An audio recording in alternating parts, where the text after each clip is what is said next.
கேட்டேன், நீங்களும் அவர்கிட்ட கேளுங்கன்னு சொன்னேன். தம்பிதுரை துணை சபாநாயகராக பதவியேற்று இந்த 4.5 ஆண்டுகளில் இந்த கரூர் நாடாளுமன்ற தொகுதிக்கு அவர் செய்தது என்ன? நான் அம்மா இடத்திலே கேட்டு பெற்று இந்த கரூர் மாவட்டத்திற்கு நான் செய்த திட்டங்களை பட்டியலிடுகிறேன். பொது இடத்தில் 2 பேரும் உட்கார்ந்து விவாதிக்கலாம். நாள், நேரத்தை, இடத்தை அவரே குறிப்பிட வேண்டும் என்று நான் சொல்லியிருந்தேன். இதுவரை அதற்கு அவர் பதில் சொல்லவில்லை. அதற்கு பதிலாக ஒரு எடுபடியை வைத்துக் கொண்டு பொது மேடையிலே என்னை பற்றி பேசிக் கொண்டிருக்கிறார்கள்.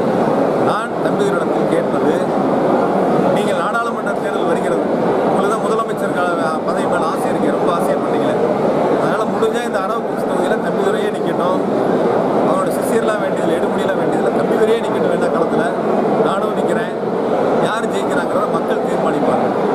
இல்லை தம்பிதுரை விரும்பினா இந்த தொகுதியில் அவங்களுக்கு போட்டிக்கிறதுக்கு சங்கடமாக இருந்தால் கூட கரூர் தொகுதியில் இருக்கிறவங்க ரிசைன் பண்ணிவிட்டு கரூர் தொகுதியில் தேர்தல் வச்சு நீ முடிஞ்சால் அங்கே வான்னு சொன்னால் கூட நானும் அங்கே வரதுக்கு தயாராக இருக்கேன். இல்லை அவங்க இங்கே வர்றதுக்குனால நான் தயாராக இருக்கேன். மக்கள் தான் தீர்மானிப்பார்கள், மக்கள் தான் எஜமானர்கள். யாரை வெற்றி பெற செய்ய வேண்டும் என்பதை தீர்மானிக்கக்கூடிய சக்தி மக்கள் சக்தி. எனவே 20 தொகுதிகளிலும் டிடிவி அவர்களை வெற்றி பெற செய்வதற்கு மக்கள் தயாராகிவிட்டார்கள். அதற்கு உதாரணம் தான் ஆர்கே நகர் தொகுதியினுடைய வெற்றி.